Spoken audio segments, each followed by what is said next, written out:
lebih pahit dari berharapnya hati kepada Allahumma aftah lana hikmataka ya Allah.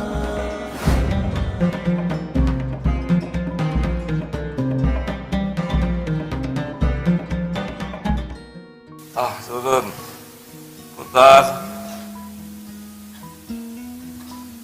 terus.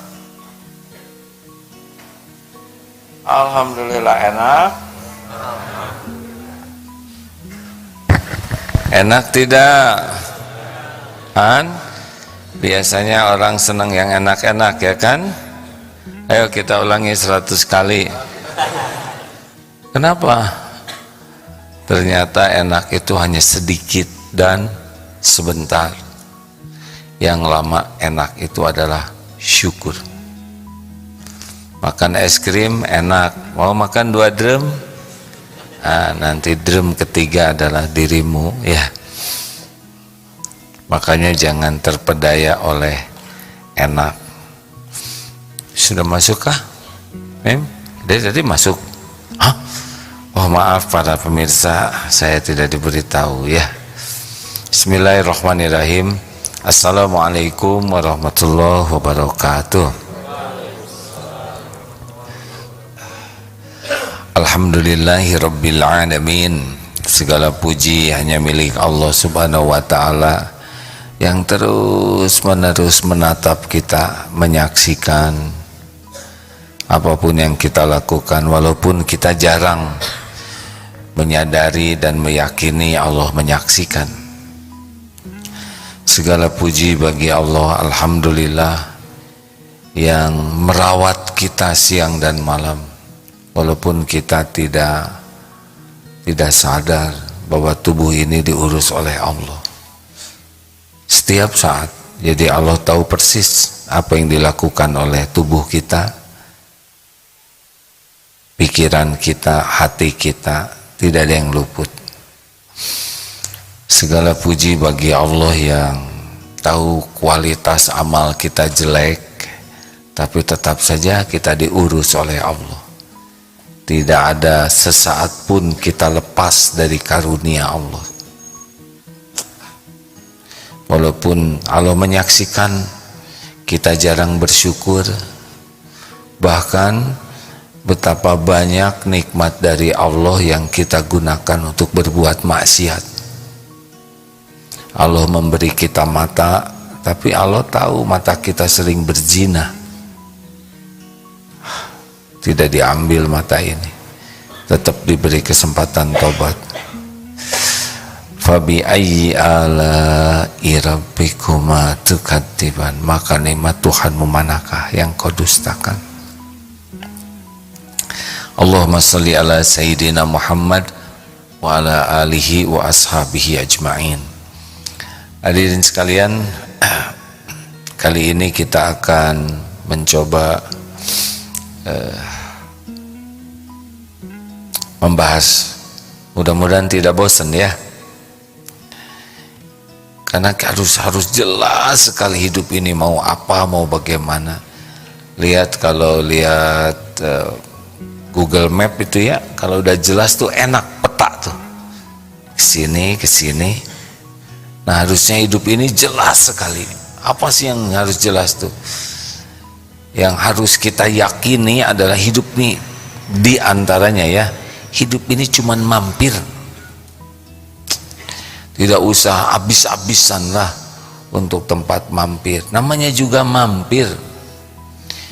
Ini tamu banyak yang datang ke Darut Tauhid, ya bawa bekal secukupnya saja ke sini.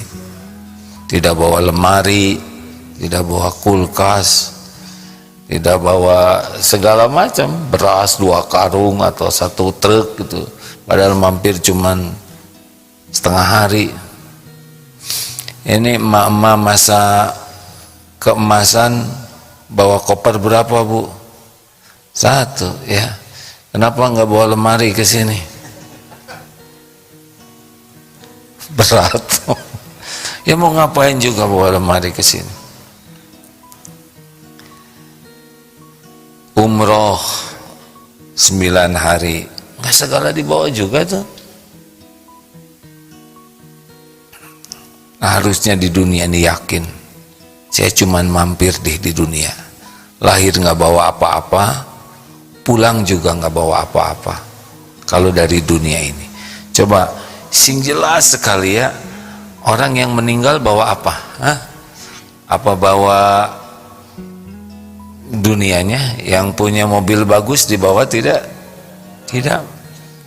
Yang waktu jenazah dikirim ke kuburan, ya pakai mobil bagus supirnya, beliau naik itu aja, keranda dan mobil jenazah. Tidak bisa naik Ferrari kerandanya, enggak, begitu saja. Yang punya hotel apa dibawa ke kuburan? Tidak. Yang punya bank dikubur pakai uang logam? Tidak. Yang punya pabrik semen dicor kuburannya, kan? Atau kepalanya aja sini pakai ember dicor, kenang-kenangan sebagai pengusaha semen. Dunia di sini saja. Benar? Kalau diibaratkan kita lahir,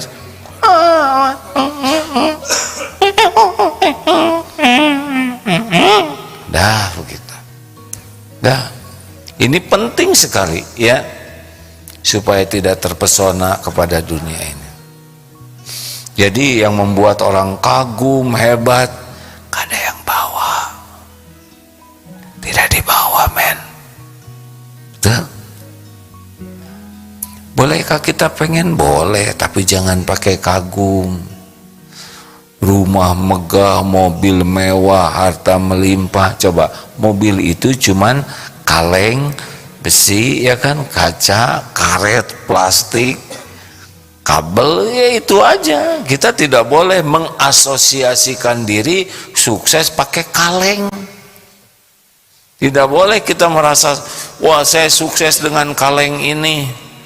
Tidak boleh. Dan kita juga jangan mengasosiasikan kesuksesan itu dengan kaleng.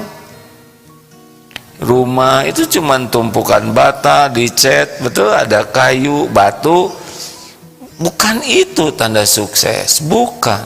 Kita harus yakini mampir ini harus sukses. Sukses itu apa? Inna akramakum indallahi atqakum.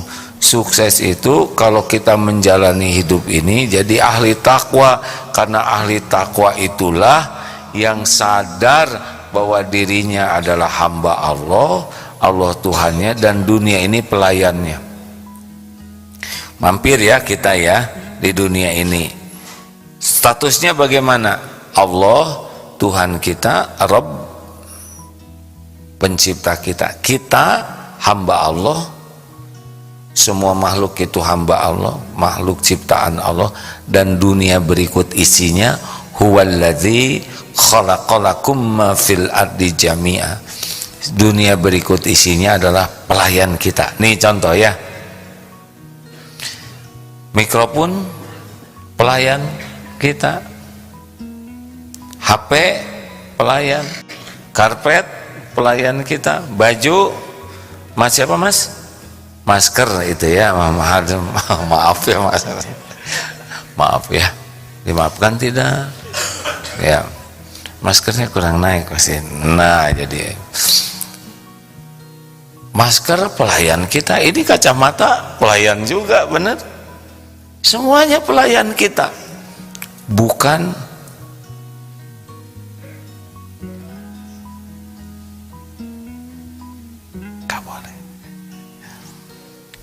kalau ada pulpen jangan dicetrek-cetrek, karena kasihan dia ya kan. Bagaimana kalau yang takdirnya kita jadi ballpoint yang cekluk cekluk cekluk, dia dendam nantinya. Setiap pergerakan itu pasti dihisab. Nah, sampai di mana tadi? Pelayan. Jadi harus jelas dulu posisinya ya. Allah Tuhan kita, kita diciptakan untuk melayani Allah, mengabdi kepada Allah. Sebagaimana manusia menciptakan segala sesuatu untuk melayani dirinya. Ini kan HP diciptakan melayani kita, betul? Ini kertas diciptakan melayani kita. Ini gelas diciptakan secara syariat manusiawi ya. Ini untuk melayani kita, ini melayani kita semuanya. Jadi posisinya harus jelas, Allah Tuhan kita, kita hamba Allah, mengabdi ke Allah, semua kegiatan kita untuk melayani Allah, dan dunia berikut istinya adalah pelayan kita dalam mengabdi kepada Allah. Jelas? Ini posisi ini harus jelas sekali nih. Oh iya, saya punya uang pelayan saya supaya saya bisa ngabdi ke Allah. Saya dititipi gelar ini adalah pelayan saya supaya ngabdi ke Allah. Nah, kalau begini kita jadi ngerti nih. Oh, lalu bagaimana dunia berikut isinya ini? Harta, gelar, pangkat, jabatan, kedudukan, semuanya total milik Allah, dibagikan oleh Allah sesuka Allah kepada siapapun yang Allah kehendaki. Karena sifat Allah Ar-Rahman. Jadi jangan heran ada orang zolim, kaya raya, ada orang yang ateis, cakep, kemudian dia nggak usah heran, itu sesuka Allah saja, dan pasti ada perhitungannya masing-masing. Nah, jadi kita tidak usah silau dengan, waduh ini punya jabatan ini, jangan misalkan ini naik pangkat kemudian kita digundulin, nggak ada kerjaan, ya tidak perlu. Kemarin kan ada kejadian teman seangkatan SMP-nya berpangkat naik jadi jenderal, terus digundulin, jadi titik-titik lah ya, terus digundulin, tahu-tahu ditangkap, susah numbuhkan rambutnya ya, keburu malu. Ada lagi ibu-ibu yang turut digundul, ini tidak perlu sama sekali, tidak ada gunanya. Karena dunia milik Allah, dibagikan sesuka Allah, ya kita tidak usah iri dengan apa yang Allah bagikan ke orang lain. Jangankan seangkatan, seibu sebapak saja beda-beda pembagiannya, benar? Jadi biasa saja. Kita tidak usah bangga ketika dikasih, karena ini adalah memang Allah mau ngasih. Tidak usah minder kalau misalkan sedikit, kok kamu motornya jelek banget, alhamdulillah titipan Allah. Tidak ada minder-mindernya. Emang motor jelek kehinaan? Tidak. Rumah ngontrak terus sampai tua ngontrak, gak ada masalah. Kalau memang tidak diberikan rumah oleh Allah dan ngontrak, tidak menjadi hina. Sahabat Nabi juga ada ahlu sufah, tidak punya rumah, padahal tidak kurang solehnya. Tidak usah minder, ya. Jangan ngebanding-banding, bagusnya jangan ujub, merasa diri, sedikitnya jangan minder, lihat yang lain jangan iri dengki, lihat yang kurang jangan menghina.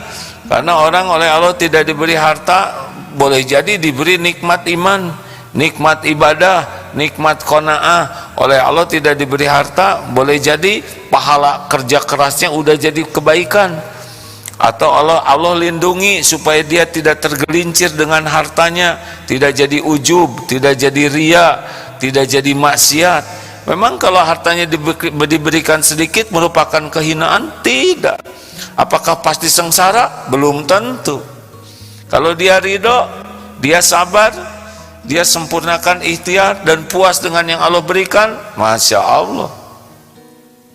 Bahagia itu sama sekali tidak identik dengan kepemilikan duniawi ini. Ini penting hadirin. Kalau kita udah terkagum-kagum kepada duniawi, kita jadi pengen. Apakah tidak boleh pengen punya rumah? Siapa yang melarang? Tapi ingin punya rumah itu jangan sampai kufur terhadap nikmat yang ada. Tidak ridho dengan yang ada, kemudian sibuk memikirkan rumah, tapi tidak ingat kepada Allah yang membagikan rezeki. Kalau ingin punya rumah, tapi mahal itu karena belum kebeli, ya.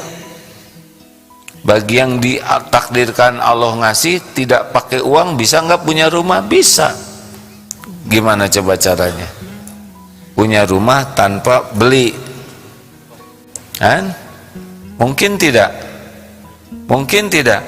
Mungkin dikasih mertua yang dikasih warisan orang tua, bisa tuh. Itu Allah juga. Wah, kalau gitu kita harus nyari mertua yang kaya raya. Belum tentu ada jodohnya ya. Walaupun saudara mencari, nanti sama-sama mau, saudara mau sama dia dan dia mau lari ya.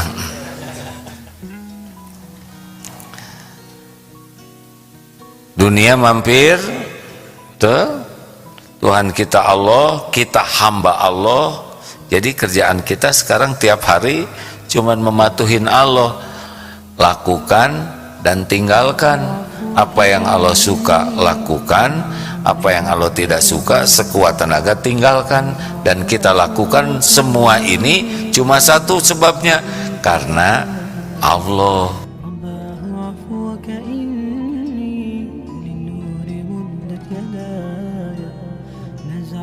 أسرر قلبي وجئت ألقي أسايا وأشتكي طي صدري دربا سحيق العطايا به بدأت ولكن